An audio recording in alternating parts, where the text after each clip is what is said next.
Ja cvičím 4-krát do týždňa, 2-krát do týždňa behám a stále nechudnem. Veľmi častá otázka od dievčat je, prečo nechudnú. To chudnutie není o tom, či cvičíš 5, 6, 2 alebo 1-krát. Ty môžeš chudnúť aj keď necvičíš. Dôležité je, koľko toho zješ a koľko vydáš. Aj veľa cvičíš, ale aj veľa zješ. A na konci dňa máš takto odcvičené, ale takto zjedené. Vždy pribereš. To je jedno, že ješ super zdravé potraviny, neviem, že je horká čokoláda a nepoužívam múku a neviem čo. To není o tom, žiadna potravina nemá nejakú magickú schopnosť, ktorú keď zjem, tak po nej naberem. Ani tvoj banán nemá hodinky, že už je po 5. hodine a teraz pribereš, lebo si sa najedla. To sú blbosti.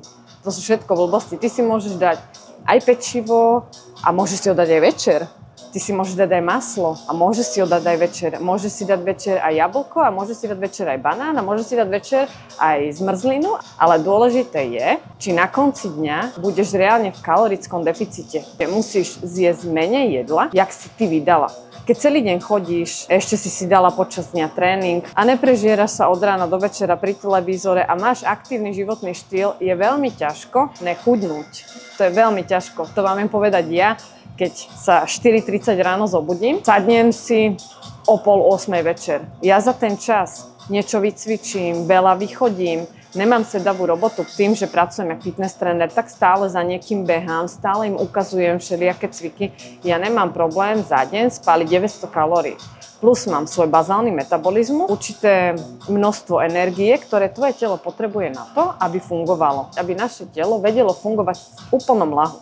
Nič nemuselo robiť a k tomu si pripočítam ešte svoj denný výdaj. Za mňa je to úplne že najbezpečnejšie, keď si to hádžete do kalorických tabuliek a máte neskutočný prehľad. Keď si všetko odvážite, dáte si surový stav, ale pre niekoho je to veľmi stresujúce, tak lepšie je pocitovo. Keď som hladný, urobím si jedlo, ale nech má hlavu a petu, nech je vyvážené, nech je tam dobre rozložené sacharidy, bielkoviny, tuky, nech to není samý tuk a žiadna bielkovina, to sú inak najčastejšie chyby. Potom zistíš, že môžeš veľmi veľa jesť a reálne vôbec nie si hladný. Potom, keď si povieš, že celý deň som veľa jedol, ale napríklad nepribral som, alebo som dokonca schudol. Na takomto princípe robím aj ja svoje jedálničky, lebo nemám rada, keď sú ženy hladné. Keď je žena hladná, je otrávená, nič ťa nebaví. Nebaví ťa, ani život ťa nebaví. Ja keď som hladná, som strašne nasraná na všetko a na všetkých. To je jedno, či si niečo urobil, neznášam ťa, lebo som nejedla. Keď sa najem, všetkých milujem. Všetko je úžasné, nebo je modré, slnko je žlté. To je jedno. Jedálničky robím tak, aby tá, ktorá bude podľa neho jesť, nedala pocítiť celej svojej rodine, že hej, halo, ja chudnem a teraz vás všetkých neznášam. Snažím sa to robiť tak, aby tam bolo dostatočné množstvo vlákniny, veľa bielkovín, aby tam boli veci, ktoré nemajú veľa kalórií, ale perfektne nás zasítia. Oklameme vlastne aj žalúdok, aj svoju hlavu a nepodpisuje sa to na našej nálade, čož je super. Potom iba by hovoria, wow, ako môžem toľko jesť, toľko chudnúť, ty môžeš toľko jesť, aj si mohla predtým toľko jesť, keď si pribrala, len si nevedela, čo máš jesť.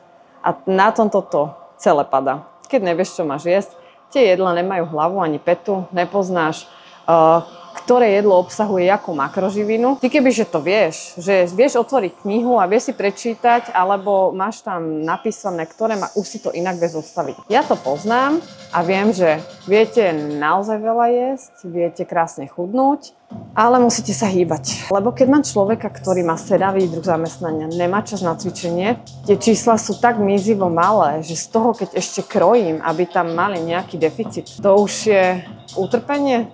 Aspoň teda pre mňa by to určite bolo utrpenie, nemám to rada. Každú babu sa snažím nabádať, hýb sa, keď máš čas, hýb sa. Čím viac sa hýbeš, tým viac môžeš jesť. Za mňa osobne je lepšie sa veľa hýbať a veľa jesť, ako sa nehýbať a veľmi málo jesť. Si na 3. poschodí, choď pešo, nechoď na ten výťah. Zídi si tie schody normálne, po svojich. Bicyklujte sa, prechádzajte sa, hlavne sa hýbte. Všetko bude lepšie, potom si môžete doprať viac jedla a verte mi, že to bude 100-krát viac super, jak keď len sedím a málo jem, lebo chcem chudnúť. Vyhľadávaj ten pohyb. Urobí to dobre aj tebe, na myseľ, porozmýšľaš, máš kľud, nekričia ti deti, neotravuje ťa manžel, vyčistí si hlavu, pobyt na čerstvom vzduchu je úžasný. Životný štýl je dlhodobý, udržateľný a hlavne nech ho máte radi. Nech ste spokojné, nech ste šťastné. Lebo aj žena, aj matka, najviac je, keď je šťastná. Lebo taká je aj atmosféra, keď som doma, keď som najedená, keď som štíhla, keď som vyrovnaná. Hlavne sa netrápte, užívajte si tú cestu a nájdite si čo najlepší a najudržateľnejší druh chudnutia. To je aj pre vás menej drastické, jakže najprv nejem, potom sa zase prejedám. Točíte sa v jednom kruhu, je to frustrujúce. A prečo nemilovať pohľad samé na seba v tom zrkadle a byť spokojná s tým, čo tam vidím? Prečo ho obchádzať a byť frustrovaná a mať nervy na každú, ktorá je štíhla a pretrča sa na Instagrame, možno je to len robota. Ale určite robte maximum a nájdete v tom nejakú tú cestu, aby to hlavne vás bavilo. Lebo vtedy je to udržateľné. Vtedy to budete robiť s radosťou a nebude to jak nejaká povinnosť, že musím, lebo chcem. Lebo potom je super. A ver mi, že potom ti super bude.